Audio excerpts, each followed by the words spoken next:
نحمدہ و نصلی و نسلم علی رسولہ الکریم اما بعد فاعوذ باللہ من الشیطان الرجیم بسم اللہ الرحمن الرحیم۔ آج 10ویں پارے کا خلاصہ انشاءاللہ پڑھیں گے۔ اس میں سورہ انفال کا بقیہ حصہ اور سورہ توبہ کا زیادہ تر حصہ اس میں ہے، تھوڑا سا حصہ 11ویں پارے میں ہے۔ ابتدا میں وہی بدر کا موضوع چل رہا ہے اور اللہ سبحانہ و تعالیٰ سب سے پہلے تو مال غنیمت کی تقسیم بتا رہے ہیں کہ مال غنیمت میں جو 5واں حصہ ہے وہ بیت المال کے لیے وقف ہوگا، جس کے مصارف یہاں پہ بتائے گئے ہیں کہ فَأَنَّ لِلَّهِ خُمُسَهُ اعوذ باللہ من الشیطان الرجیم فَأَنَّ لِلَّهِ خُمُسَهُ وَلِلرَّسُولِ وَلِذِي الْقُرْبَى وَالْيَتَامَى وَالْمَسَاكِينِ وَابْنِ السَّبِيلِ، تو اللہ کے لیے ہے، رسول صلی اللہ علیہ وسلم کے لیے ہے، اور آپ کے قرابت داروں کے لیے ہے، یتیموں کے لیے ہے، مسکینوں کے لیے ہے اور مسافروں کے لیے۔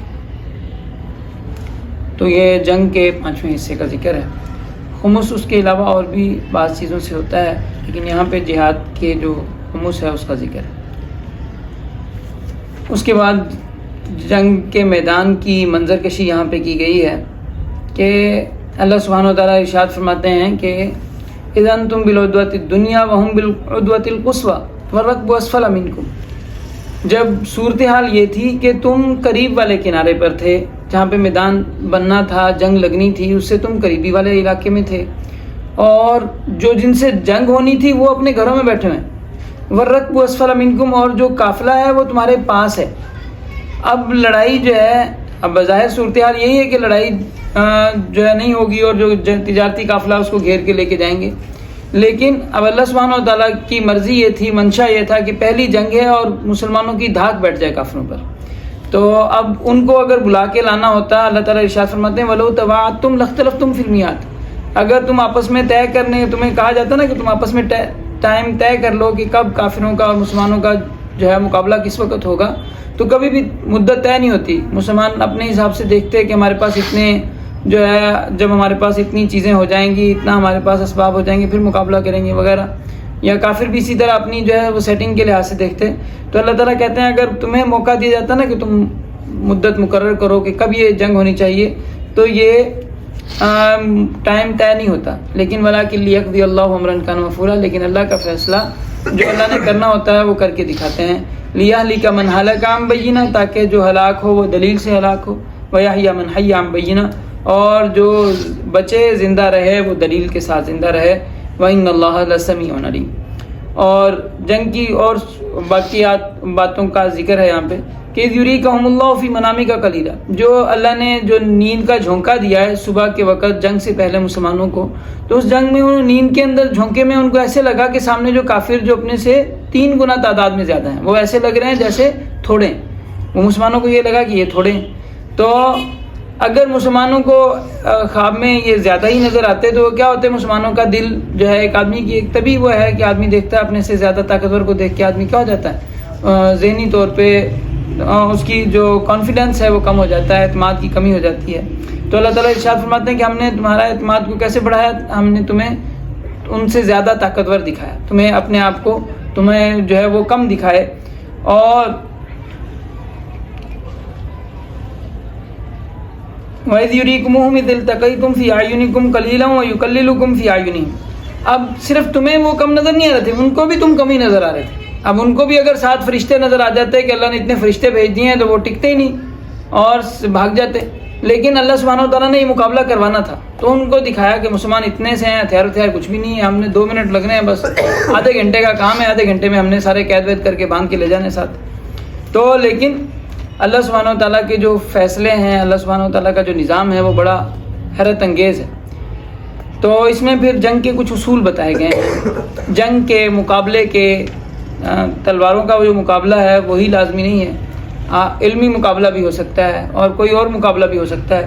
تو تمام مقابلوں کی بنیادی شرط یہ ہے کہ یا ایھا الذین آمنوا اذا لقیتم فئۃ فاثبتوا واذکروا اللہ کثیرا لعلکم تفلحون۔ سب سے پہلی شرط یہ ہے آپ نے ثابت قدم رہنا، ٹھیک ہے، آپ نے یہ سوچنا ہی نہیں ہے کہ ہم نے اب واپس جانے کی بھی کوئی صورتحال ہے، جب آ گئے ہیں مقابلے میں تو مقابلہ کریں گے، پھر جو ہوگا دیکھی جائے، سمجھ میں آتی نہیں۔ اور اللہ کو کثرت سے یاد کرنا ہے، یاد کامیابی ناکامی کسی کے ہاتھ میں نہیں ہے، صرف اللہ کے ہاتھ میں. تو آپ نے اپنا تعلق جو رکھنا ہے وہ اللہ کے ساتھ رکھنا ہے، ہر وقت یاد جو کرنا ہے وہ اللہ کو یاد کرنا ہے. اللہ آپ کی مدد فرمائیں گے.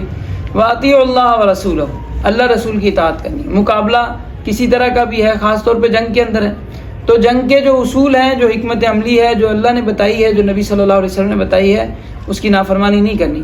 گناہ کر کے مسلمان جیت نہیں سکتے، گناہ نہیں کرنا، بلکہ آپ نے جو اللہ اور رسول کا حکم ہے اس کے مطابق کرنا ہے. اور وَلَا تَنَازَعُوا فَتَفْشَلُوا وَتَذْهَبَ رِيحُكُمْ، آپس میں لڑائی نہیں کرنی، آپس میں جھگڑا نہیں کرنا، کہ اگر آپس میں جھگڑا کرو گے تو کیا ہو جائے گا کہ تمہاری جو طاقت ہے وہ ختم ہو جائے گی، اور تم نے کیا کرنا ہے، جم کے رہنا ہے. ان اللہ مع الصابرین، اللہ صبر کرنے والوں کے ساتھ ہے. وَلَا تَكُونُوا كَالَّذِينَ خَرَجُوا مِن دِيَارِهِمْ بَطَرًا وَرِيَاءَ النَّاسِ وَيَصُدُّونَ عَن سَبِيلِ اللَّهِ، ان لوگوں کی طرح مت ہو جاؤ جو اپنے گھر سے نکلے جو ہے شان دکھاتے ہوئے، اتراتے ہوئے، اور لوگوں کو دکھانے کے لیے اور اللہ کے راستے سے روکنے کے لیے. اللہ تعالیٰ عملوں سے ان کے عملوں کو گھیرے ہوئے. یہ کافروں کا وہ ہے، کافر بڑے اس سے آئے تھے، اور یعنی پورے ہتھیاروں سے تیار ہو کے آئے تھے، اور انہوں نے کہا کہ آج جو ہے ہم اپنی طاقت، اپنا روب ڈال دیں گے اور لوگوں کو پتہ چل جائے گا ہم کیسے طاقتور ہیں. تو اس میں بنیادی طور پہ کافروں کی بات ہے، لیکن مسلمانوں کو بھی یہ سبق ہے کہ اپنے اوپر گھمنڈ نہیں کرنا، اپنے گھمنڈ کے ساتھ نہیں آنا کہ ہم جو ہے بڑے جو ہے وہ ہمارے پاس ایسی طاقت ہے یا ہمارے پاس ایسی صلاحیت ہے، ہم یہ ہیں، ہم وہ ہیں.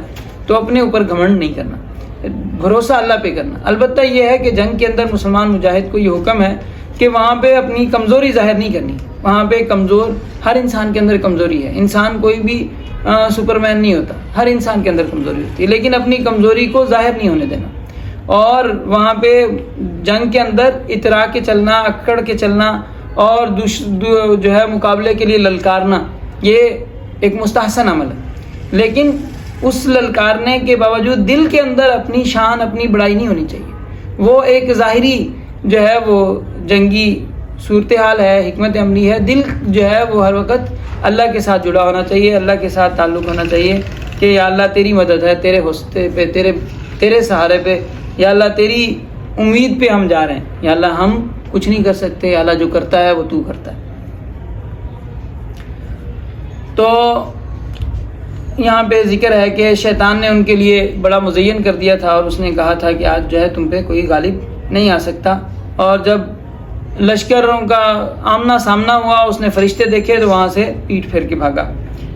بعض روایات میں یہ بتایا گیا ہے کہ جو نجد کا سردار تھا وہ آیا تھا اور کافروں کے پاس، اور اس نے آ کے ان کو بھڑکایا تھا کہ جو ہے میرا قبیلہ بھی آ جائے گا، تم پریشان نہیں ہونا.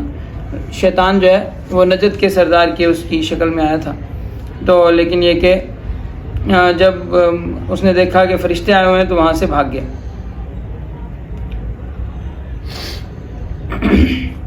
تو اس کا نام تھا سراقہ. تو کہتے ہیں کہ مشرکین نے بعد میں جب گئے نا تو انہوں نے کہا کہ سراقہ نے ہمارے ساتھ دھوکہ کیا کہ وہاں پہ آ کے تو ہمارے پاس پہلے تو اتنی ڈینگیں مار رہا تھا میری فوج آ جائے گی، میرے قبیلے والے آ جائیں گے، اور جب لڑائی ہوئی تو بھاگ گیا. تو سراقہ نے کہا کہ مجھے تو پتہ ہی نہیں ہے اس واقعے کا. تو وہ در حقیقت شیطان تھا. شیطان آ کے ان کو حوصلہ افزائی کرتا ہے. جس طرح اللہ سبحانہ و تعالیٰ ایمان والوں کا دل جماتے ہیں اور حوصلہ افزائی کرتے ہیں، تو اسی طرح شیطان جو ہے کافروں کی حوصلہ افزائی کرتا ہے اور انہیں جو ہے وہ پانی پہ چڑھاتا ہے کہ لگے رہو بھائی، تم جو ہے جاؤ گے، سمجھ بات کی نہیں. تو ان شر الدواب عند اللہ الذین کفروا فہم لا یؤمنون، سب سے بدترین جانور اللہ کے نزدیک زمین پر چلنے والے جانداروں میں بدترین لوگ وہ ہیں جنہوں نے کفر اپنا لیا، جس کی وجہ سے وہ ایمان نہیں لاتے. یہ وہ لوگ ہیں جن سے تم نے عہد لے رکھا ہے، اس کے باوجود یہ ہر مرتبہ اپنا عہد کو توڑ دیتے ہیں اور ذرا نہیں ڈرتے. تو لہٰذا اگر کبھی یہ لوگ جنگ میں تمہارے ہاتھ لگ جائیں تو ان کو سامان عبرت بنا کر ان لوگوں کو بھی تتر بتر کر ڈالو جو ان کے پیچھے ہیں، تاکہ وہ یاد رکھیں. تو جہاں پہ اسلام جو ہے ایسے خام خواہ جو ہے وہ جو تعلیم دیتا ہے، وہ اسلام کی تعلیم یہ ہے کہ جب مقابلہ کرو نا، ایسے ہلکی پھلکی جو دھمکیوں والی بات نہیں ہونی چاہیے. جب کرو مقابلہ تو صحیح طرح جما کے کرو، اگلے کفر کا جو ہے زور ختم کر دو. جو سامنے آئے ان کا تو جو ہے ایک دفعہ ان کو تو بتا دو سبق، تو تاکہ پیچھے والوں کو بھی نصیحت ہو، وہ دیکھیں بابا یہ کتنے خطرناک لوگ.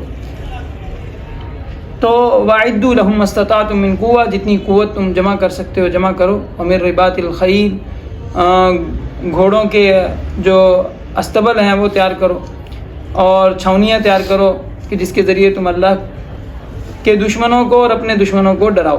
تو اپنے پاس ظاہری طاقت ہتھیار جو ہے مسلمان ریاست کی یہ ذمہ داری ہے کہ وہ اپنے پاس ایسی چیزیں جمع کرے تاکہ جس کے ذریعے سے کفار اس بات پہ آسان اور ترن والا سمجھ کے لڑنے کے لیے آمادہ نہ ہو.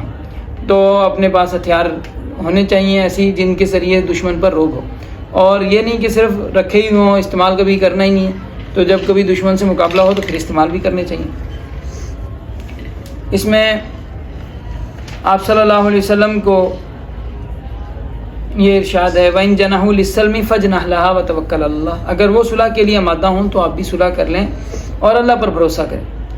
تو یہ ایک اسلام کا سبق ہے کہ جب صلح کے لیے اگلا آمادہ ہو جائے تو آپ بھی صلح کریں. اور اس کی وجہ سے تاریخ کی دو فاتحین نے بڑی جو صلحیں صرف اس آیت مبارکہ کی وجہ سے کی. ایک صلاح الدین ایوبی رحمۃ اللہ علیہ نے، جب وہ دشمن نے ان کا مقابلہ تھا، اس نے اپنی ماں سے کہا میں کیا کروں، تو اس نے کہا جا کے تو مشورہ لے صلاح الدین سے. اس نے کہا وہ میرا دشمن ہے، اس سے میں کیسے مشورہ لوں. اس نے کہا کہ وہ دشمن بھلے ہے لیکن ان کے ہاں مشورہ جو ہے وہ غلط نہیں دیتے، ان سے مشورہ مانگو گے وہ مشورہ آپ کو صحیح دیں گے. تو وہ مشورہ لینے گیا تو صلاح الدین نے کہا، صلاح الدین ایوبی رحمۃ اللہ علیہ نے کہا کہ میرا مشورہ تمہارے لیے یہ ہے، اس صورتحال کے اندر تمہارے لیے سب سے اچھی صورت یہ ہے کہ تم میرے سے صلح کر لو. تو اس نے کہا کہ بھلا آپ میرے سے صلح کیوں کرو گے جب کہ میں جو ہے کمزور ہوں، میرے پاس ابھی نفری نہیں ہے، میرے پاس وہ نہیں ہے. میں نے کہا تو صلح کر لے، میں کر لوں. تو صلاح الدین ایوبی رحمۃ اللہ علیہ نے صلح فرما لی. تو اسی طرح ٹیپو سلطان نے بھی اس طرح صلح کی تھی. تو جب صلح کے لیے وہ جھکیں تو آپ بھی صلح کر لیں. اور وَإِن يُرِيدُوا أَن يَخْدَعُوكَ فَإِنَّ حَسْبَكَ اللَّهُ، اگر وہ تمہیں دھوکہ دینے کا، اب مسلمانوں کو یہ خطرہ ہو سکتا ہے صلح کہ اب یہ بظاہر اوپر سے صلح کر رہے ہیں اور اندر سے جا کے کوئی وہ کریں گے، تو اللہ تعالیٰ مسلمانوں کو حوصلہ دیتے ہیں کہ يُرِيدُوا أَن يَخْدَعُوكَ فَإِنَّ حَسْبَكَ اللَّهُ، اللہ کافی ہے، اللہ خود ہی نبٹ لے گا. وَالَّذِي أَيَّدَكَ بِنَصْرِهِ وَبِالْمُؤْمِنِينَ، وہی ہے جس نے تمہاری مدد کی، اپنی تائید کی اپنی مدد کے ساتھ اور مومنوں کی، اور اس نے تمہارے دلوں کو جوڑ دیا. لو انفقت ما فی الارض جمیعا ما الفت بین قلوبہم، اگر تو زمین میں جو کچھ موجود ہے سارا کچھ بھی خرچ کر لے تو آپ ان کے دلوں کو نہیں جوڑ سکتے. ولکن اللہ الف بینہم، لیکن اللہ ہی دلوں کو جوڑتے ہیں. دلوں کو جوڑنا کسی انسان کے بس کی بات نہیں ہے. یہ اللہ نے ایمان کے اندر، اسلام کے اندر یہ صلاحیت رکھی ہے کہ اس کی وجہ سے آدمی مختلف قبیلوں والے، مختلف جو ہے صورتحال والے، مختلف مسائل والے، لیکن وہ جمع ہو جاتے ہیں.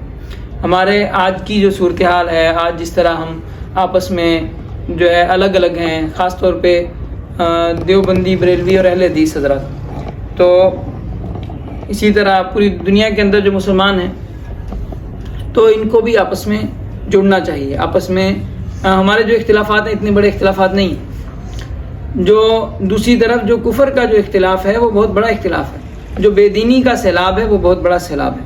اس کے مقابلے میں جو ہے جمع ہونے کی ضرورت ہے، اور آپس میں ایک دوسرے سے کچھ باتیں جو اگر کسی بات میں اختلاف ہے اس بات کا ذکر نہ کریں.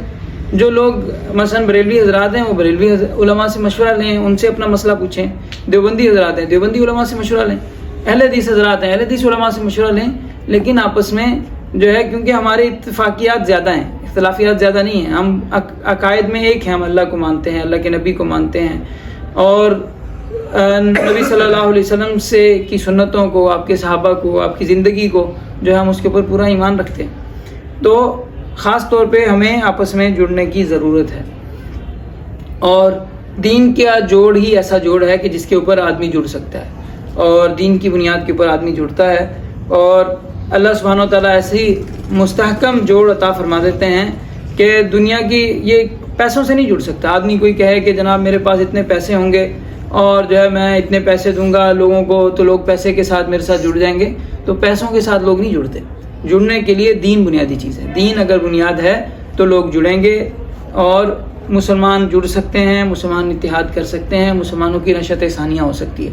لیکن اگر دین بنیاد نہیں ہے اور کوئی اور دنیاوی مقاصد سامنے رکھ کے جوڑنا چاہیں تو کبھی بھی نہیں جڑ سکتے.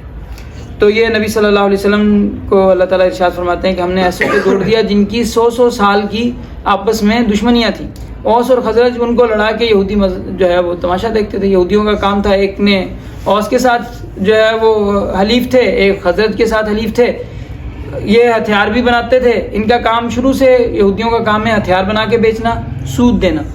اور یہ کیا کرتے کہ اب ان کو آپس میں لڑا کے اس کو کہتے, ایک کہتا کہ بھائی تیرا حلیف میں ہوں, تیرے کو اسلحہ میں دوں گا, جتنا اسلحہ چاہیے میں دوں گا, بس جب چاہیے جب پیسے ہوں گے دے دینا. ٹھیک ہے. اب وہ بظاہر دیکھنے میں کیا لگ رہا ہے کہ یہ کیا ہے, دوست ہے آپ کا, آپ کو ہتھیار دے رہا ہے. حقیقت میں وہ کیا کر رہا ہے, آپ کی جڑ کھوکھلی کر رہا ہے. تو دوسری طرف ان کو دوسرا قبیلہ دوسرے کو بولتا ہے بھائی تم جب لڑو بھائی ہتھیار کی ضرورت ہو, ہمارے ہتھیار آپ کے لیے, ہتھیار اپن بنا رہے ہیں, صبح شام بنا رہے ہیں, لو ٹھیک ہے, پیسے جب ہو تمہارے پاس دے دینا. ٹھیک ہے. اور پھر اس کے اوپر سود لیتے. اسی طرح قرضہ جتنا چاہیے, پیسے کا مسئلہ نہیں, آؤ آپ کو قرضہ ہم دیں گے یہ. اور پھر اس کے بعد سود در سود, نسل در نسل جو ہے وہ غلام کے اندر چلا جاتا ہے. سود کا قرضہ اتنی بڑی لعنت ہے, اتنی بڑی لعنت ہے, اللہ بچا کے رکھے. یا آج بھی ہمارے ہاں جو ہے کوئی ادھر سے وہ آتا ہے, جناب یہ ہمارا پیکیج ہے, یہ ہم یہ ایسے کر کے ایسے دے رہے ہیں. تو سود ہے جو ہے, سود کا قرضہ آپ لیں گے آپ کے گلے میں فٹ ہو جائے گا. اللہ ہمیں بچا کے رکھے. اس سے جان چھڑانا بہت مشکل کام. تو اللہ تعالیٰ ارشاد فرماتے ہیں, انہوں نے جب دیکھا ہے اوس اور خزرج کے لوگ ایک ساتھ بیٹھے ہیں, یہودی نے دیکھا تو اس نے آ کے وہ پرانے زمانے کے اشعار پڑھے کہ بھئی ایک قبیلے کے جو اپنی اس والے تھے پڑھے کہ تم نے بڑا کمال کیا تھا, خزرج کا ایسا کام کیا تھا. تو وہ آپس میں پرانی باتیں شروع ہو گئیں, نہیں ہم اچھے تھے, نہیں تم اچھے تھے. تو اس پہ جھگڑا ہو گیا, تلواریں نکل گئیں. حضور صلی اللہ علیہ وسلم کو بتایا کہ آپ صلی اللہ علیہ وسلم تشریف لائے, آپ نے ان میں کہا کہ میں تمہارے درمیان ہوں اور تم لڑ رہے ہو, اور آپ نے تنبیہ فرمائی. صحابہ جو ہے دوبارہ شیر و شکر ہو گئے, دوبارہ ان کے دلوں کے اندر وہ نرمی پیدا ہو گئی. تو اللہ تعالیٰ نے یہ ارشاد فرمایا ہے کہ یہ دین ہے جس کی برکت سے اللہ نے تمہارے دلوں کو جوڑا ہے. سارا کچھ دنیا کا جوڑ کے بھی لگا کے بھی بندہ نہیں جوڑ سکتا ہے. یا ایھا النبی حسبک اللہ ومن اتبعک من المؤمنین, اے نبی صلی اللہ علیہ وسلم آپ کو اللہ کافی ہیں اور جتنے مومن آپ کے ساتھ ہیں یہ کافی ہیں. یہ بعض روایات میں یہاں پہ تعداد بتائی گئی ہے کہ اتنے تعداد 40 تعداد ہو گئی تھی. حضرت عمر رضی اللہ تعالیٰ عنہ مسلمان لائے تھے تو اس وقت یہ آیت نازل ہوئی تھی. تو اس کے علاوہ اللہ سبحانہ و تعالیٰ نے جناب نبی کریم صلی اللہ علیہ وسلم کو یہ مطلقاً وہ ہے, یعنی اگر خاص پس منظر نہ بھی ہو, قرآن کی تمام آیات کا یعنی پس منظر ہے, لیکن قرآن کریم کو اللہ سبحانہ و تعالیٰ نے جو احکام ہیں وہ عمومی ہیں اور وہ آفاقی احکام ہیں, پوری کائنات کے لیے ہیں اور ہمیشہ کے لیے ہیں.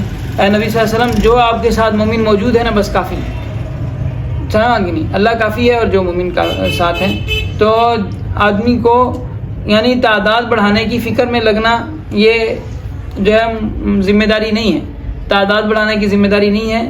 جو لوگ آپ کے ساتھ ہیں, جو آپ کے ساتھی ہیں, ان کی ایمانی صلاحیت وہ بڑھنی چاہیے, ایمانی جو درجہ ہے وہ اوپر ہونا چاہیے. باقی تعداد صرف ایک نمبر ہے, اس سے کوئی فرق نہیں پڑتا. یا ایھا النبی حرض المؤمنین علی القتال, اے نبی صلی اللہ علیہ وسلم آپ مومنوں کو ابھاریے جنگ کے لیے. اگر وہ 20 ہوں گے تو اللہ تعالیٰ 200 پہ ان کو فتح دیں گے. ابتدا میں ایک مسلمان 100 کے مقابلے میں تھا, بعد میں اللہ نے جو ہے اس میں مقابلے کے لیے ہلکا کر دیا کہ ابھی اگر 1-10 کے مقابلے میں جو ہے وہ برابر کا مقابلہ شمار کیا جائے گا, 2 کے مقابلے میں. فَإِن يَكُن مِّنكُم مِّائَةٌ صَابِرَةٌ يَغْلِبُوا مِئَتَيْنِ, پہلے 10 کے مقابلے میں تھا. 20 صابرون, 20 ہوں گے تو 200 کا مقابلہ کر سکتے ہیں, 1 10 کے مقابلے میں لڑے گا. تو یعنی مطلب یہ ہے کہ ابتدا میں مسلمانوں کو اگر 1 کے مقابلے میں 10 بندے ہیں تو ان کو وہاں سے میدان سے جانے کی اجازت نہیں تھی, بھاگنے کی اجازت نہیں تھی کہ یہ مقابلہ برابر کا ہے. 1 آدمی کے مقابلے میں 10 آدمی ہیں تو مقابلہ برابر کا ہے. لیکن بعد میں یہ اجازت دی گئی کہ 1 کے مقابلے میں 2 ہیں تو وہ مقابلہ برابر کا ہے. اگر اس سے زیادہ ہیں تو مسلمان اپنی تعداد مضبوط کرنے کے لیے پیچھے ہٹ سکتے ہیں. تو ما کان لنبی ان یکون لہ اسری حتی یثخن فی الارض, یہ جنگ بدر کے قیدیوں کے متعلق مشورہ ہوا تھا. صحابہ رضی اللہ تعالیٰ عنہ کی رائے یہ تھی کہ وہ فدیہ لے کے ان کو آزاد کر دیا جائے. تو اس سے ایک تو یہ ہے کہ ہمارے رشتہ دار ہیں, ان کو آزاد کریں گے تو ہم اپنے رشتہ داروں کو آزاد کریں گے اور جو ہے ہمارے رشتہ دار بچ جائیں گے. دوسرے نمبر پہ ہمیں کچھ جو ہے رقم بھی آ جائے گی, مالی حالات ہمارے ٹھیک نہیں ہیں, مالی حالات بہتر ہو جائیں گے. جبکہ اللہ سبحانہ و تعالیٰ کی منشا یہ تھی کہ جو بھی کافر پکڑے گئے ہیں وہ سارے قتل کیے جائیں, تاکہ ایک دفعہ دھاک بیٹھ جائے. 70 بڑے بڑے سردار مارے گئے تھے اور 70 سردار ہی جو مسلمانوں کے ہاتھ آئے تھے. تو لیکن اللہ سبحانہ و تعالیٰ کی منشا یہ تھی. تو جب مسلمانوں نے مشورہ کیا تو یہ اس شرط پہ اجازت دی گئی کہ اگر تم ان 70 صحابہ کو, ان 70 جو مشرکین ہیں ان کو بھی چھوڑ دو گے تو اگلے سال تمہارے 70 بندے شہید ہوں گے. تو مسلمانوں نے کہا کوئی مسئلہ ہی نہیں کہ اگر ہم جو ہے ہمارے 70 آدمی اگر شہید ہو جائیں گے تو ہم شہادت تو ہماری مطلوب ہے, ورنہ ویسے ہی ہے شہادت کی موت ملے گی اور کیا چاہیے. تو پھر احد کے موقع پہ آپ اللہ سبحانہ و تعالیٰ نے اس بات کا ذکر فرمایا کہ یہ تو وہی ہے جو تم نے خود مشورے میں تم نے خود کہا تھا کہ ہمیں جو ہے اس کا اگر ہمیں یہ پہنچ جائے, اگر اس طرح کا معاملہ ہو تو کوئی مسئلہ نہیں ہے. تو احد کی جو پیش خیمہ تھا وہ ایک بدر کے اندر بھی تھا. تو بہرحال یہ اس میں فَكُلُوا مِمَّا غَنِمْتُمْ حَلَالًا طَيِّبًا, غنیمت کو حلال بھی اس رکوع کے اندر کیا گیا ہے. اور ایمان والوں کی صفات کا یہاں پہ ذکر ہے کہ ایمان والے باہم ایک دوسرے کے دوست ہوتے ہیں, اور جو ابھی تک ہجرت نہیں کر سکے تو وہ جب تک ہجرت نہیں کرتے اس وقت تک ان کو ایمان کی جو صفات ہیں, ایمان کی خصوصیات ہیں, وہ ان کو حاصل نہیں ہوں گی. اور اس وقت ابتدائی اسلام کے اندر ہجرت فرض تھی. تو بعد میں پہلے جو میراث تھی اس کے اندر بھی جو آپس میں رشتہ دار ہوتے تھے, جو آپس میں ایک معاہدہ ہوتا تھا, اس کی بنیاد پہ میراث تقسیم ہوتی تھی. بعد میں پھر میراث کے باقاعدہ احکام آ گئے کہ جو بھی رشتہ دار ہیں ان کو احکام, ان کو میراث ملے گی. سورہ توبہ جو ہے یہ بھی اس کے بارے میں بعض حضرات کی رائے یہ ہے کہ یہ سورہ انفال کا ہی حصہ ہے, کیونکہ وہاں پہ سارے جنگ کے احکام ہیں. سورہ توبہ میں بھی آگے جنگ کے ہی احکام ہیں. تو اس وجہ سے بعض جو ہے اس میں بسم اللہ نہ پڑھنا افضل ہے اور بسم اللہ نہ لکھنا معمول ہے. تو البتہ ایک وجہ اس کی یہ بھی ہے یہاں پہ بسم اللہ نہ پڑھنے کی, کیونکہ اس میں آگے سخت قسم کے احکام ہیں اور اس کی وجہ سے بسم اللہ لکھنے سے منع کیا گیا, کیونکہ وہ انہوں نے بنیادی طور پہ معاہدہ شکنی کی تھی اور معاہدہ شکنی کے اوپر سخت قسم کے احکام ہیں. جب اگلا معاہدہ توڑ دے, وعدہ توڑ دے, اور اس سے ظاہری بات ہے کہ وعدہ جب کوئی آدمی توڑتا ہے تو اس سے زیادہ نقصان پہنچتا ہے. آپ نے کسی سے معاہدہ کیا ہوا ہے کہ بھئی 2 سال کے لیے ہماری آپس میں جنگ بندی ہے, اور لیکن وہ بظاہر جنگ بندی کی وجہ سے آپ مطمئن بیٹھے ہیں, آپ نے وہاں پہ نہ فوج رکھی ہوئی ہے نہ اپنا وہ انتظام کیا ہوا ہے, لیکن وہ ایک دم اگر معاہدہ توڑ دیتے ہیں تو نتیجہ کیا نکلے گا کہ آپ اندھیرے میں مارے جاؤ, آپ کو زیادہ نقصان پہنچ سکتا ہے. تو معاہدہ توڑنے پہ ان کے لیے سخت قسم کی سزائیں آئی تھیں. تو اس کا اس میں اس صورت کے اندر ذکر ہے. اور اس میں اس کا جو آخری حصہ ہے جو کل کے اس میں آئے گا, اس میں روم کے بادشاہ کی طرف سے جو مقابلہ کرنے کے لیے مسلمان گئے تھے اس کا بھی یہاں پہ ذکر ہے, اور منافقین ساتھ نہیں گئے تھے. واقعہ تبوک, جنگ تبوک کا ذکر اس میں موجود ہے. اس آیت کی ابتدا اس سے ہے کہ برات من اللہ و رسولہ الذین عاہدتم من المشرکین, جن مشرکوں سے معاہدہ تھا ان سے برات کا اظہار کیا جا رہا ہے کہ اب ہماری کوئی جو معاہدہ موجود نہیں ہے. یہ اصل میں جو صلح حدیبیہ کے وجہ سے جو معاہدہ تھا اس میں جو مسلمانوں کے حلیف قبیلہ تھا اس کے اوپر کافروں کا جو حلیف قبیلہ تھا اس نے حملہ کر دیا تھا. تو حملہ کرنے کے بعد جب حملہ کر دیا تو معاہدہ ختم ہو گیا. تو اب اس کے بعد ابو سفیان دوبارہ معاہدہ کرنے کے لیے آئے تھے, لیکن اس معاہدے کو قبول نہیں کیا گیا اور کہا گیا کہ اب ہمارا معاہدہ ختم ہے, اب جو ہے ہمارا باقاعدہ جو مقابلہ ہی ہوگا. تو اس کے بعد اس میں یہ بتایا گیا کہ جو مشرکین ہیں ان کو جزیرۃ العرب سے نکال دیا جائے گا اور 4 مہینے کے لیے ان کو چلنے پھرنے کی اجازت ہوگی. ابتدا میں اشہر حرم کے اندر, جیسے کفار کا پہلے رواج تھا کہ اشہر حرم کے اندر حج اور عمرہ کرتے تھے, اس میں آنے جانے کی اجازت تھی, بعد میں وہ بھی ختم کر دی گئی. اور اللہ سبحانہ و تعالیٰ نے ارشاد فرما دیا کہ یا ایھا الذین آمنوا انما المشرکون نجس فلا یقربوا المسجد الحرام بعد عامہم ھذا, کہ اے ایمان والو کہ مشرک جو ہیں وہ نجس ہیں اور اب وہ مسجد حرام کے پاس نہیں آ سکتے۔ تو اب یہاں پہ وہ بعض حضرات یہ کہتے ہیں کہ سابقہ آیات میں ابتدا میں وہ جو پہلے پارے کے اندر جو آیا تھا کہ اللہ سبحانہ وتعالیٰ ارشاد فرماتے ہیں وَمَنْ أَظْلَمُ مِمَّنْ مَنَعَ مَسَاجِدَ اللَّهِ يُذْكَرَ فِيهَا اسْمُهُ، اس سے بڑا ظالم کون ہو سکتا ہے جو اللہ کی مسجدوں میں جانے سے روکے اور اللہ کو یاد کرنے سے روکے اور اس کو خراب کرنے کی کوشش کرے۔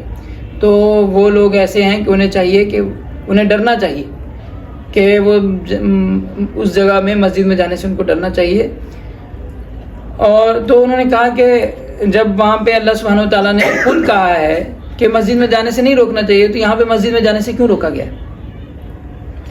تو یہ پہلی بات تو یہ ہے کہ وہاں پہ جو مسجد میں جانے سے روکا گیا ہے وہ ہر ایک کو جو اس کی مقدس جگہ ہے اس میں جانے سے منع کیا گیا ہے، کہ جو منع کرنے سے روکا گیا ہے کہ جو جس کی جو مقدس مقامات ہیں ان کو ان پہ عبادت کرنے دیا جائے۔ اور مسلمانوں کی مقدس مقام ہے کعبہ، اور اسی طرح مسلمانوں نے جس جگہ کو فتح کیا وہاں پہ جو ان کے جو تھے ان کی عبادت گاہیں تھیں، مسلمانوں نے ان کو تباہ نہیں کیا، ان کو آج تک موجود ہیں اور ان کو اس میں عبادت کرنے دی، عبادت کرنے کی اجازت دی، اس میں رہنے دیا۔ لیکن جو مسلمانوں نے یہاں مسجد حرام سے جو مشرکین کو داخل ہونے سے منع کیا، کیونکہ پہلی بات تو یہ ہے کہ جن کا مسجد الحرام سے قلبی تعلق تھا وہ سارے کے سارے تو مسلمان ہو گئے تھے۔ اس کے علاوہ باقی جو لوگ تھے مثلا یہود و نصارہ ہیں، وہ تو پہلے ہی خانہ کعبہ سے جو ہے وہ بالمقابل اپنا قبلہ بنا کے بیٹھے ہوئے ہیں اور وہ تو اس میں جانا چاہتے ہی نہیں ہیں۔ تو اب اس صورت میں جن کی محبت تھی وہ مسلمان ہو گئے، جن کی محبت نہیں ہے وہ ان کو آنے کی ضرورت نہیں ہے۔ لیکن اگر ان کو اجازت دی جائے گی آنے کی تو نتیجہ کیا نکلے گا کہ وہ وہاں پہ آ کے سازشیں کریں گے، اپنی جو ہے شر اور فتنہ پھیلائیں گے۔ تو اس وجہ سے مسلمانوں نے وہاں پہ ان کے مسلمانوں کو منع کیا گیا کہ آپ نے ان کو وہاں جانے کی اجازت نہیں دینی۔ یہی وجہ ہے کہ اللہ کا شکر ہے کہ جب سے ابتدائی اسلام سے لے کے آج تک مسجد الحرام کو اللہ نے محفوظ رکھا ہوا ہے اور دشمن وہاں تک نہیں جا سکے، اس کے ارد تک پہنچ گئے، مسلمان جتنے مرضی کمزور حالت میں پہنچے، لیکن یہ کہ مسجد الحرام جو ہے وہ مسلمانوں کے قبضے میں ہی رہی، مسلمانوں کے یہ علاقہ مسلمانوں کے ہی اس میں رہا، اور انشاءاللہ اللہ نے چاہا تو قیامت تک رہے گا۔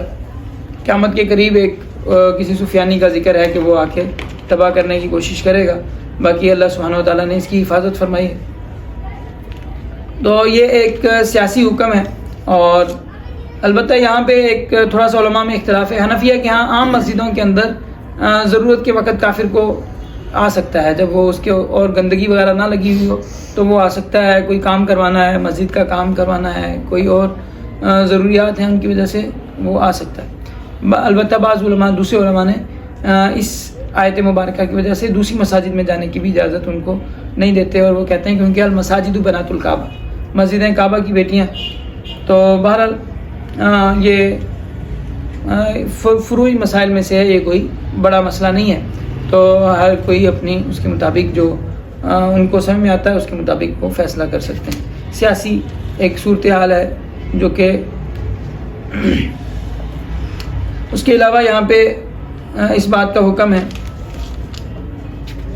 ایک یہ بتایا گیا ہے کہ صرف اچھے کام کر لینا یہ ایمان کے برابر نہیں ہو سکتا۔ جیسے کافر اس بات پہ فخر کرتے تھے کہ ہم مسجد تعمیر کرتے ہیں، ہم نے جو ہے خانہ کعبہ تعمیر کیا، اور ہم نے حاجیوں کو پانی پلاتے ہیں، اور اسی طرح جو ہے لوگوں حاجیوں کی خدمت کرتے ہیں، تو بڑے اچھے اچھے کام کرتے ہیں، نیک کام کرتے ہیں، تو کیا ہم اچھے نہیں ہیں ان سے جو یہ کام نہیں کر رہے، مسلمان یہ کام نہیں کر پا رہے، ہم یہاں پہ رہ رہے ہیں مکہ میں یہ کام کر رہے ہیں؟ تو اللہ سبحانہ وتعالیٰ ارشاد فرماتے ہیں کہ یہ دنیاوی جو ہے وہ کر لینا، یہ صرف یہ تمہیں جو بنیادی چیز سے محرومی ہے، اللہ کے اوپر ایمان لانا اور آخرت کے اوپر ایمان لانا، اور اللہ تعالیٰ کی جو باتیں ہیں ان کو ماننا، اس کے برابر یہ نہیں ہو سکتا۔ دونوں باتیں الگ الگ ہیں، اور جو ایمان لانے والے ہیں الذین آمنوا وہاجروا وجاہدوا فی سبیل اللہ باموالہم وانفسہم اعظم درجۃ عند اللہ، وہ اللہ کے ہاں بڑے درجے والے ہیں، واولئک هم الفائزون، اور وہی کامیاب ہیں۔ اللہ تعالیٰ ان کو خوشخبری دیتا ہے اپنی رحمت کی اور اپنی رضا کی، اور ان کے لیے جنت کی جو ہے اللہ سبحانہ وتعالیٰ خوشخبریاں ان کو دیتے ہیں۔ اور اس میں اب یہاں پہ ایک اور جو مسئلہ چلتا ہے وہ یہ ہے کہ بعض علماء نے اس بات کا انکار کر دیا ہے کہ اسلام کے اندر اقدامی جہاد نہیں ہے. اسلام کے اندر صرف دفاعی جہاد ہے کہ آپ کے اوپر کوئی حملہ کرے گا تو آپ نے حملہ کرنا ہے ورنہ حملہ نہیں کرنا. تو البتہ یہ اسلام کے اندر اقدامی جہاد بھی موجود ہے، اور آپ صلی اللہ علیہ وسلم نے جو مکہ پہ حملہ کیا وہ اقدامی جہاد تھا، اور یہ امت کے لیے سبق موجود ہے. لیکن اسلام خام خواہ جو ہے جگہ قبضہ کرنا اسلام کا مقصد نہیں ہے. البتہ جہاں پہ جو تنگ کر رہا ہے اس تنگ کرنے والے کو سکون میں لے کے آنا، یہ اسلام ایک بنیادی سبق دیتا ہے کہ جو جب آپ کے پاس طاقت ہو جائے تو جو روزانہ ٹن ٹن ٹن ٹن والی کہانی جو ہے نا وہ ایک پسندیدہ عمل نہیں ہے. اسلام یہ کہتا ہے کہ جب آپ کو موقع ملے تو جو تنگ کر رہا ہے نا اس کو ایک دفعہ سکون میں لے آؤ. سامنے ہی بات کی نہیں ہے. تو اس وجہ سے اب جیسے ہمارے ہاں جو ہے پڑوسی ممالک ہیں، بھارت نے روزانہ جو ہے وہ کبھی ادھر جو ہے وہ فوج کھڑی کر رہے ہیں، کبھی وہاں کر رہے ہیں، تنگ کر رہے ہیں. تو اب ظاہری بات ہے کہ ایسی صورتحال ہے، تو اس میں جب کبھی مسلمانوں کے پاس طاقت ہو تو ان کو چاہیے کہ ان کو سکون میں کریں کہ بھئی ہم کسی کو، اصل میں اسلام آپ کو یہ نہیں دہشت گردی نہیں سکھاتا ہے کہ آپ نے جا کے لوگوں کو پریشان کرنا ہے، لیکن اپنا ذہنی سکون برباد کرنے بھی کسی کو اجازت نہیں دی جاتی کہ بھئی آپ نے رہنا ہے ٹھیک ہے، سکون سے رہیں، ٹھیک ہے، آپ ہمیں تنگ نہ کریں، ہم آپ کو تنگ نہیں کریں گے. لیکن روزانہ بھئی مسئلہ بنا ہوا ہے، بھئی آج ادھر سے وہ جو ہے وہ فتنہ پھیلا رہے ہیں، آج وہاں فتنہ پھیلا رہے ہیں، تو فتنے کو ختم کرنے کا اسلام نے حکم دیا. تو اسلام کا جو اقدامی جہاد ہے اس کا حکم یہی ہے کہ فتنہ آپ نے ختم کرنا ہے. فتنہ جو فتنہ پیدا کر رہا ہے، فتنہ پھیلا رہا ہے، اس کا جو ہے اس کا ایک دفعہ اس کو سکون میں جو ہے پہنچانا ضروری ہے. تو بہرحال باقی اسلام جو ہے سب کو اپنے مذہب پہ عمل کرنے کی اجازت دیتا ہے کہ سارے اپنے مذہب پہ عمل کریں. اسلام زبردستی کسی کو اپنے مذہب میں داخل کرنے کی اجازت نہیں دیتا. خاص طور پہ مسلمان ملک کے اندر رہنے والے جو ذمی ہیں ان کا جتنا اسلام حق بتاتا ہے وہ مسلمان ریاست میں رہنے والے مسلمانوں سے زیادہ ان کا حق ہے جو نامسلم مسلمان ریاست میں رہ رہے ہیں. کیونکہ اللہ کے نبی صلی اللہ علیہ وسلم نے ارشاد فرمایا کہ وہ ذمت اللہ و رسولی، جو کافر مسلمانوں کے ملک میں رہ رہے ہیں، اجازت لے کے رہ رہے ہیں یا ویزا لے کے آئے ہیں، تو ان کی حفاظت کرنا عام مسلمان کی حفاظت سے زیادہ ضروری ہے. کیونکہ اللہ کے نبی صلی اللہ علیہ وسلم نے ارشاد فرمایا کہ ان کے اگر عام کسی مسلمان کا جھگڑا ہے، مسلمان کا کسی ایک مسلمان کا دوسرے مسلمان سے کوئی جھگڑا ہے، تو وہ اس سے قیامت والے دن جو ہے وہ خود اپنا معاملہ کرے گا کہ بھئی یا اللہ اس نے میرا یہ لین دین ہے، میرا اس سے یہ حساب کتاب ہے. لیکن اگر کوئی حساب کتاب نامسلم کے بارے میں تو اس کے حق میں اللہ کے نبی صلی اللہ علیہ وسلم اس مسلمان سے جھگڑیں گے کہ یا اللہ اس کو، یہ جو بندہ جو کافر ہمارے ملک میں رہ رہا تھا، یہ ہمارے عہد کی وجہ سے، اللہ اور اللہ کے رسول کے عہد کی وجہ سے وہ ہمارے ملک میں رہ رہا تھا اور اس کے ساتھ انہوں نے جو ہے وہ ناانصافی کی ہے، یا اللہ آپ اس کو جو ہے اس کا بدلہ دیں، اس کو سزا دیں. تو یہ بہت بڑا خطرناک معاملہ ہے. تو مسلمانوں کو اس لیے مسلمان اس بات کی کوشش کرتے رہیں. حتیٰ کہ ابتدائی جب انگریز یہاں پہ آیا تھا، ایک واقعہ مشہور ہے کہ وہ کسی انگریز کی وہ کوئی جیب کترا تھا، اس نے جو ہے تھا ان پڑھ تھا، لیکن اس نے بیچارے نے جو ہے وہ جیب کاٹ لی، کسی انگریز کی جیب کاٹ لی. تو اس نے اسے ڈھونڈ کے جا کے اس کی جیب کا سامان جو ہے اسے واپس دیا. تو یہ کسی انگریز نے اپنی اس میں لکھا ہے، مجھے بھی یاد نہیں ہے صحیح طرح. تو اس نے کہا کہ انگریز نے کہا کہ جب تو نے جیب کاٹی ہوئی تھی تو واپس دینے کیوں آیا؟ تو اس نے کہا کہ دیکھ میں جیب کاٹتا ہوں، یہ میرا کام ہے، مسلمانوں کی جیب کاٹتا ہوں، ٹھیک ہے، لیکن تو جو ہے کیا ہے، عیسائی ہے، اور مجھے کہیں ایسے نہ ہو کہ اب جب تیرے ساتھ معاملہ ہوگا تو اب مسئلہ یہ تیرا نبی میرے نبی کے پاس شکایت نہ کرے کہ بھئی تیرے امتی نے میرے امتی کی جیب کاٹی ہے. جب ہمارا آپس کا معاملہ ہے وہ تو آپس میں ہم سیٹنگ کر لیں گے نا. تو تمہارا جو ہے وہ نبی میرے نبی کے پاس آ کے شکایت کرے گا، میرے نبی کو میری وجہ سے شرمندہ ہونا پڑے گا، تو یہ مجھے برداشت نہیں ہے. تو یعنی ایک دیہاتی آدمی کی یہ سوچ تھی، ایک اس کی جو عام ایک وہ ہے. تو مسلمانوں کے ہاں اتنا لحاظ ہوتا تھا کہ جو کافر آپ کے ملک میں رہ رہے ہیں تو ان کو نقصان نہیں پہنچانا، کیونکہ وہ کیا ہیں، ذمہ ہیں، اللہ اور اللہ کے رسول کے ذمے کے اندر ہے. تو یہ بہرحال یہ ہمارے اندر یہ بات آج بھی پیدا کرنے کی ضرورت ہے کہ خاص طور پہ جو نامسلم رہ رہے ہیں ان کے ساتھ بالکل بھی آپ مسلمانوں کے ساتھ بھی ناانصافی نہیں کرنی چاہیے، اور جو نامسلم ہیں ان کے ساتھ بالکل بھی نہیں کرنی چاہیے. اور اسی طرح یہاں پہ نسیح کا ذکر ہے. پہلا یہ ذکر ہے ان عدت الشہور عند اللہ 12 شہرا فی کتاب اللہ. اللہ کے ہاں جو مہینے ہیں وہ 12 ہیں. 13واں مہینہ اللہ کے سال میں نہیں. اللہ نے جو سال رکھے شروع سے رکھے وہ 12 رکھے. ان کی کتاب کے اندر جو یہودیوں کی کتاب ہے اس کے اندر 12 مہینے سمے. انہوں نے پھر وہ جو چاند کے مہینے کے مطابق ان کے احکام ہیں، لیکن اب ان کی سیٹنگ یہ تھی کہ اس چاند کے مہینے کے مطابق اب فصل نہیں آ رہی. اب بندہ چاند کا مہینہ ہے اس میں فصل نہیں ہے، تو ربیوں نے کہا کہ بھئی ہمیں تو مرید سے کیا چاہیے، پیسہ چاہیے. اب یہ چاند کے مہینے کے مطابق آئے گا، عید منانے یہاں پہ ہیکل میں آ رہا ہے، تو یہ لے کے کچھ نہیں آ رہا، تو فائدہ اس کے آنے کا، اس کے آنے کی تھوڑی ضرورت ہے. تو انہوں نے اس کی سیٹنگ کی. اب انہوں نے سورج جو چاند کے مہینے ہیں ان کو سورج کے مہینوں کے ساتھ ایڈجسٹ کیا. اب وہ کیا کرتے ہیں 3 سال بعد، کیونکہ 30 دن کا فرق پڑ جاتا ہے، تو 3 سال بعد ایک جو ہے وہ لیپ کا سال بڑھاتے ہیں، ایک مہینہ بڑھا دیتے ہیں تاکہ جو ہے سورج اور چاند کے مہینے ساتھ رہیں. تو عیدیں جو ہے یہ تھوڑی سی انہوں نے اس میں وہ رکھا ہے کہ تھوڑا بہت آگے پیچھے کر لیتے ہیں. جب فصل جس سے آتی ہے اس کے بعد ان کی عید رکھتے ہیں کہ تاکہ وہ فصل اٹھا کے اور پیسے لے کے آئیں، بغیر پیسوں کے نہ آئیں، کسی کے پاس یہ عذر نہ ہو کہ وہ نہ ہو. تو اللہ سبحانہ و تعالیٰ نے اس میں یہ بات واضح فرمائی. مشرکین کے ہاں بھی یہ رواج تھا، لیکن ان کے ہاں 12 مہینے ہی تھے، ان کے ہاں 13 مہینے نہیں تھے. وہ دن آگے پیچھے کر لیتے تھے. وہ کہتے تھے بھائی اس دفعہ جو ہے جو حج کا مہینہ ہے وہ یہ والا ہوگا، اور اس دفعہ عمرے کے جو مہینے ہیں وہ یہ والے ہوں گے.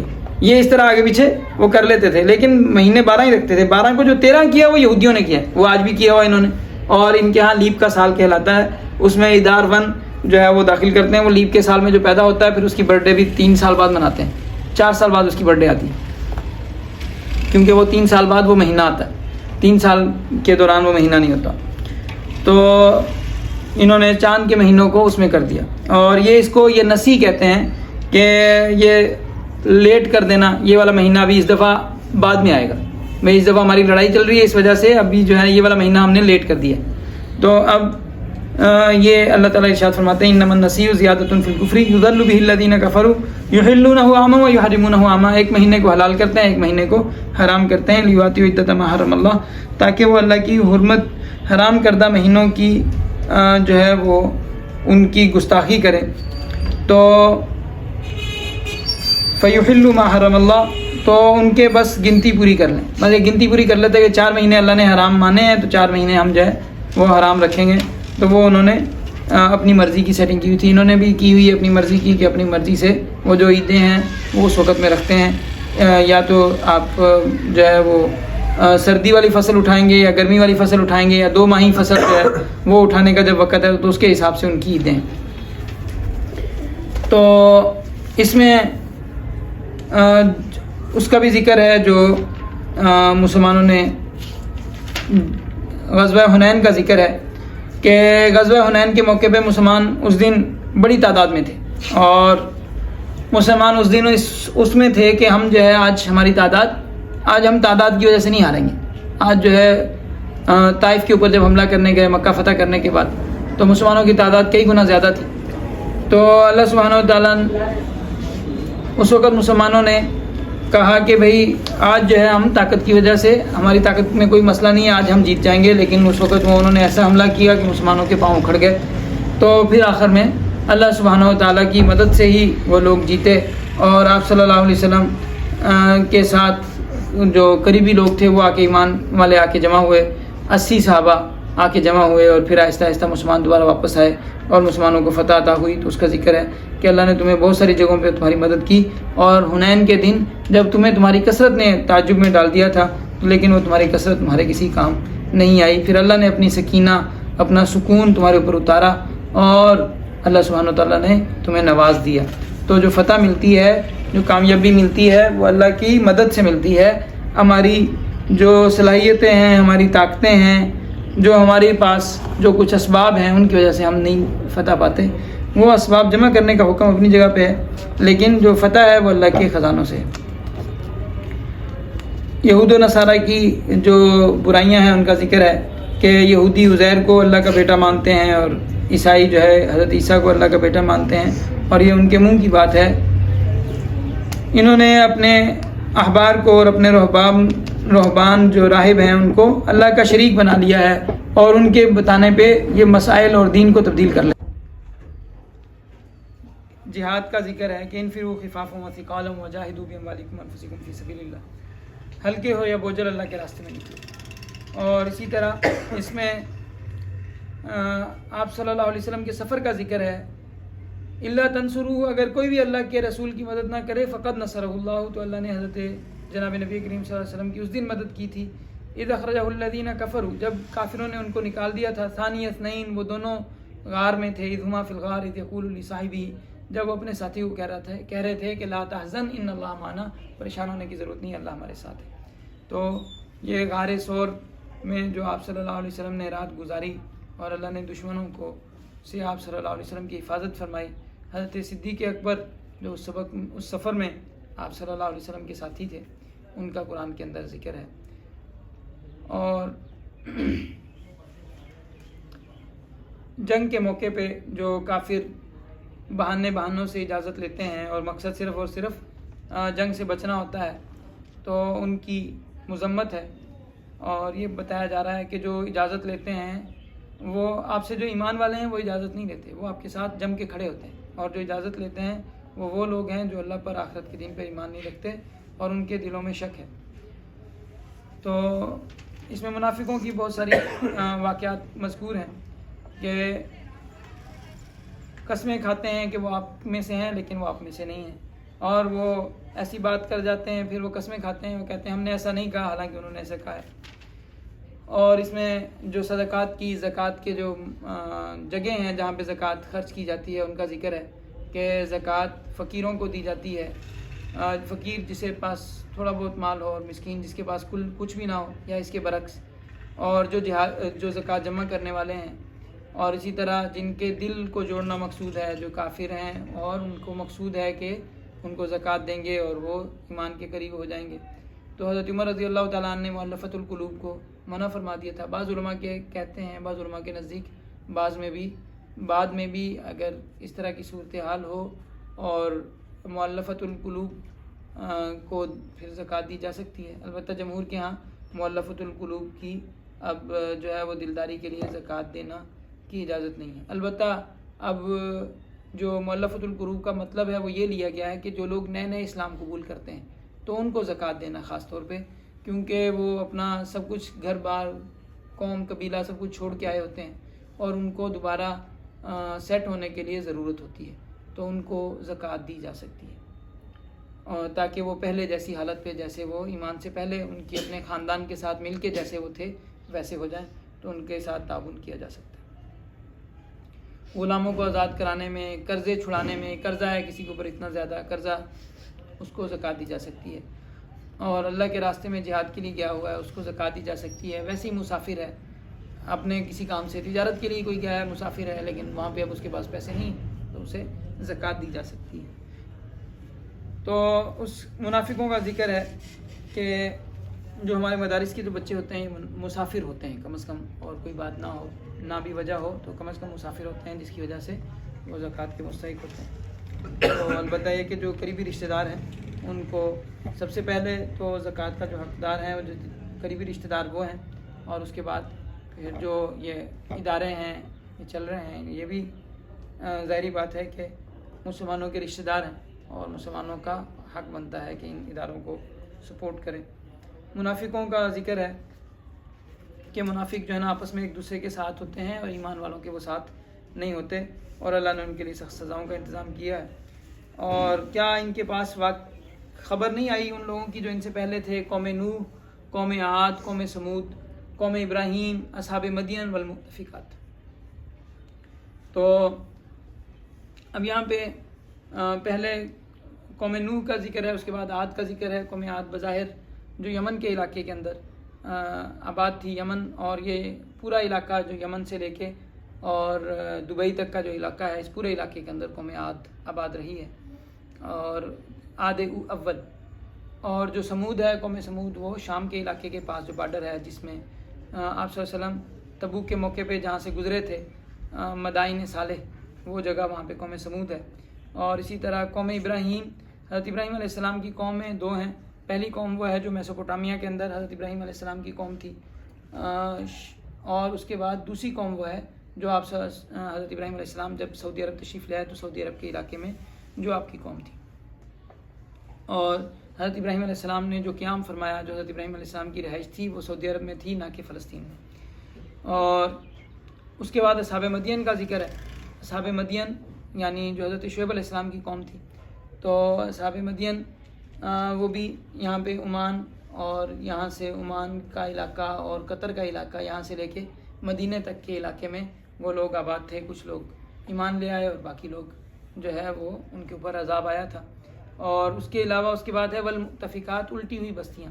اب اس سے علماء نے جو بستیاں الٹی ہوئی مراد ان سے قوم لوط کی بستیاں بھی لی ہیں کہ قوم لوط کی بستیاں جو ہے وہ الٹ گئیں. جب ظاہری بات ہے کہ ہوا کے ذریعے ان کی چھتیں اڑ گئیں اور وہ لوگ جو ہے ان کی بستیاں دھنس گئیں زمین کے اندر، تو الٹی ہوئی بستیاں کہی جا سکتی ہیں. لیکن یہاں پہ جو سیکوینس ہے، جس لحاظ سے ترتیب سے واقعات بتائے گئے ہیں، قوم عاد پہلے ہے، قوم سمود بعد میں ہے، اس کے بعد قوم ابراہیم ہے، اس کے بعد اصحاب مدین ہے، اور اس کے بعد مؤتفقات ہے. تو اس سے بظاہر یہ لگ رہا ہے کہ قوم مدین کے اوپر دو عذاب آئے ہیں. حضرت شعیب علیہ السلام کی قوم کے دو عذاب یہاں پہ مذکور ہیں. ایک عذاب وہ ہے جن کے اوپر آگ آ کے گری ہے، اور دوسرا جو ہے بظاہر وہ تیز ہوا کے ذریعے سے وہ بھی تباہ ہوئے ہیں. تو اس طرح کی کوئی صورتحال ہے. تو اب یہ جو اصحاب مدین والمؤتفقات میں یہ ممکن ہے کہ یہ عاد ثانیہ جو ہیں ان کے بارے میں یہ الفاظ ہوں. اور اگر مؤتفقات الٹی ہوئی بستیاں ہیں تو اس کا آج بھی جو عمان کے اندر جگہ ہیں جن کا نام آج بھی جنہیں مؤتفقات کہا جاتا ہے. اور یہ سورہ حقف نامی جو سائٹ ہے، حقف سائٹس ہیں، اس کے ساتھ علاقہ ہے جسے مؤتفقات کہا جاتا ہے. تو ممکن ہے کہ وہ بستیاں ہوں. واللہ عالم، اللہ بہتر جانتے ہیں جو بھی حقیقت ہے. اور آگے مومنوں کا ذکر ہے کہ مومن آپس میں ایک دوسرے کے مددگار ہوتے ہیں، اور ان کی صفت یہ ہے کہ بھلی باتوں کا حکم کرتے ہیں، برائی سے منع کرتے ہیں، نماز قائم کرتے ہیں، زکوٰۃ ادا کرتے ہیں، اللہ رسول کی اطاعت کرتے ہیں. ان کے اوپر اللہ تعالیٰ رحم فرمائے گا. اللہ تعالیٰ بڑے زبردست حکمت والے ہیں. اللہ تعالیٰ مومنوں سے وعدہ کرتے ہیں، مومن مردوں سے، عورتوں سے، کہ ان کے لیے باغات ہیں جن کے نیچے نہریں بہتی ہیں، ہمیشہ اس میں رہیں گے، اور پاکیزہ گھر ہیں اور جنات عدن کے اندر، ہمیشہ کی جنت کے اندر. اور سب سے بڑی نعمت جو اللہ کی طرف سے عطا ہوگی، ورضوان من اللہ اکبر، اللہ کی رضا ملے گی. اللہ کبھی ناراض نہیں ہوں گے. دنیا کے اندر تو ہمیں نہیں پتہ کس وقت کوئی غلطی ایسی ہو جائے کہ اللہ کی ناراضگی میں ہم پڑ جائیں. اور ایمان والوں کو جس بات سے جنت میں جانے کے بعد سب سے بڑی جس چیز سے خوشی ہوگی وہ رضوان سے ہے، اللہ کی رضا سے، کہ اللہ تعالیٰ جب اعلان فرمائیں گے کہ آج کے بعد میں تم سے کبھی ناراض نہیں ہوں گا. یہ بہت بڑی کامیابی ہے. یہ اللہ تعالیٰ ہمیں نصیب فرما دے، اور اللہ تعالیٰ اس کا حقدار بنا دے. اپنی رحمت سے، اپنی پردہ پوشی سے اللہ تعالیٰ یہ ہمیں عطا فرما دے. اور اس میں پھر جنگ تبوک کے واقعات شروع ہو گئے ہیں کہ اس سے پہلے منافقین کی اس میں ابی ابن خلف کے جب جنازے میں آپ صلی اللہ علیہ وسلم نے شرکت فرمائی تھی، اور آپ صلی اللہ علیہ وسلم کو اس میں شرکت سے منع کیا گیا، بعد میں منع فرما دیا گیا. آپ نے اس کے بعد دوبارہ جو ہے ان کی ایسی کسی منافق کی اس میں آپ نے شرکت نہیں فرمائی. اور آپ صلی اللہ علیہ وسلم نے فرمایا تھا کہ میں 70 دفعہ بھی اس کے لیے استغفار کروں گا کہ اللہ تعالیٰ اسے بخش دے، کیونکہ ان کا بیٹا بہت مخلص ایمان والا تھا. تو اس کی خواہش تھی کہ میرے والد، ظاہری بات ہے والد سے محبت ہوتی ہے، تو کہ میرے والد کو نبی صلی اللہ علیہ وسلم ان کو جو ہے ان کے لیے وہ کریں، جنازہ پڑھائیں اور ان کے لیے دعا کریں. تو آپ نے فرمایا میں 70 دفعہ دعا کروں گا. تو اللہ تعالیٰ نے ارشاد فرمایا کہ اگر آپ 70 دفعہ بھی دعا کریں تو بھی ان کے لیے آپ کی دعا قبول نہیں کی جائے گی. تو اس کا یہاں پہ آپ ان کے لیے استغفار کریں یا نہ کریں، ان تستغفر لہم 70 مرہ، اگر 70 دفعہ بھی آپ ان کے لیے استغفار کریں فلن یغفر اللہ لہم، تو اللہ تعالیٰ ان کی مغفرت نہیں کریں گے. تو اللہ سبحانہ و تعالیٰ کا جہاں پہ جو فیصلہ ہے تو نبی صلی اللہ علیہ وسلم اللہ تعالیٰ کے حکم کے پابند ہیں، اور اللہ سبحانہ و تعالیٰ قادر مطلق اور طاقتور، ساری قدرتوں کے مالک، ساری طاقتوں کے مالک وہ صرف ایک اللہ سبحانہ و تعالیٰ ہیں. اور تمام انبیاء، تمام ملائک، تمام مخلوقات وہ اللہ کی مخلوق ہیں، اللہ کے حکم کی پابند ہیں. آخر میں ان کا ایمان والوں کا اس کا ذکر ہے کہ آپ وَلَا عَلَى الَّذِينَ إِذَا مَا أَتَوْكَ لِتَحْمِلَهُمْ قُلْتَ لَا أَجِدُ مَا أَحْمِلُكُمْ عَلَيْهِ، ان لوگوں پہ کوئی اس میں جنگ میں شرکت کے لیے وہ لوگ جو نہیں جا سکے، اور ان کی حال یہ ہے کہ وہ بیچارے غریب لوگ ہیں، کچھ ہے نہیں سفر کے لیے، کوئی سواری، ایک سواری 7 آدمیوں کو ایک سواری دی گئی. اس کے باوجود بھی اب جو ایمان والے تھے جانا چاہتے تھے لیکن سواریاں نہیں تھیں. انہوں نے آ کے حضور سے کہا، حضور درخواست کی کہ حضور ہمیں سواری دیں، تو ہم بھی 7 آدمیوں کی باری کے حساب سے ہی ہمیں ایک سواری دے دیں. تو ہم آپ کے ساتھ جانے کے لیے تیار ہیں, ہم جانا چاہتے ہیں. تو آپ صلی اللہ علیہ وسلم نے فرمایا میرے پاس سواری نہیں ہے. تو ان کا اللہ تعالیٰ ارشاد فرماتے ہیں کہ ایسے لوگوں پہ جنہوں نے اپنا آپ پیش کیا لیکن آپ کے پاس وسائل نہیں تھے ان کو لے جانے کے, تو ان کے اوپر کوئی حرج نہیں ہے, ان کے اللہ کی کوئی ناراضگی ان سے نہیں ہے. کہ ولا علی الذین, کہ جب وہ آپ کے پاس آئے, اذا ما اتوک, جب وہ آپ کے پاس آئے, لتحملہم, اس غرض سے کہ آپ ان کے لیے سواری دے دیں. قلتا, آپ نے فرمایا لا اجد ما احملکم علیہ, کہ میرے پاس سواری نہیں ہے جو میں تمہیں دوں. تولوا, وہ واپس لوٹتے تھے. واعینہم تفیض من الدمع حزنا, کہ ان کے آنکھوں سے آنسو جاری تھے اس غم میں کہ اللہ یجدوا ما ینفقون, کیوں ان کے پاس اتنے پیسے نہیں ہیں کہ وہ بھی خرچ کر کے اپنی ایک سواری کا انتظام کریں اور ساتھ چلے جاتے. تو اللہ تعالیٰ فرماتے ہیں ان کے اوپر کوئی حرج نہیں ہے جن کے پاس وسائل نہیں ہیں. انما السبیل علی الذین یستأذنونک وهم اغنیاء, اللہ تعالیٰ جن سے ناراضگی کا اظہار کرتے ہیں وہ لوگ ہیں کہ جنہوں نے آپ سے اجازت دی اس حال میں کہ مالدار تھے, جا سکتے تھے, ساری چیزیں موجود تھیں, لیکن اس کے باوجود پیچھے رہنے کو انہوں نے پسند کیا, تو ان سے اللہ تعالیٰ ناراض ہے. اللہ تعالیٰ ہمیں جو ہے اس سے اپنی ناراضگی سے بچائے, اور اللہ تعالیٰ کے حکموں سے پیچھے ہٹنے سے اللہ تعالیٰ ہماری حفاظت فرمائے, اور اپنا جان مال سب کچھ جو کچھ لگا سکتے ہیں اللہ تعالیٰ اپنی ذات, اپنے احکامات کے اوپر, اپنے دین کے اوپر لگانے کی اللہ توفیق عطا فرمائے. اللہ تعالیٰ ہمیں ان لوگوں میں شمار فرما لے جن سے اللہ راضی ہے. تو اس میں یہ سبق یہ ہے کہ جس چیز کا آپ مکلف نہیں ہیں, آپ کے پاس کوئی چیز نہیں ہے, تو آپ کی ذمہ داری نہیں ہے. اگر آپ کے پاس حج کے پیسے نہیں ہیں تو آپ پہ حج فرض بھی نہیں ہے. دل میں تمنا ہے, ایک آدمی کے دل کی محبت ہے, لیکن اس کے لیے آپ کو قرضے لینا, اس کے لیے جو ہے وہ اپنے اوپر بوجھ ڈالنا, یہ پسندیدہ چیز نہیں ہے. آپ نے اپنے دل کی تمنا اللہ کو پیش کرنی ہے, یا اللہ میں جانا چاہتا ہوں, میرے پاس اسباب نہیں ہے. اسی طرح کوئی اور کام ہے, آپ پہ زکوٰۃ فرض نہیں ہے, تو آپ نے زکوٰۃ دینے کے لیے پریشان بھی نہیں ہونا. بھائی زکوٰۃ فرض ہوگی تو زکوٰۃ دینی ہے, فرض نہیں ہے تو نہیں دینی. تو آپ کے ذمہ یہ ہے کہ جو آپ جس جگہ پہ ہیں اس جگہ میں جو آپ کی جو ذمہ داری بنتی ہے اس کو پورا کرنا ہے. جو آپ کی ذمہ داری نہیں ہے اس کے لیے آپ کو فکر مند ہونے کی بھی ضرورت نہیں.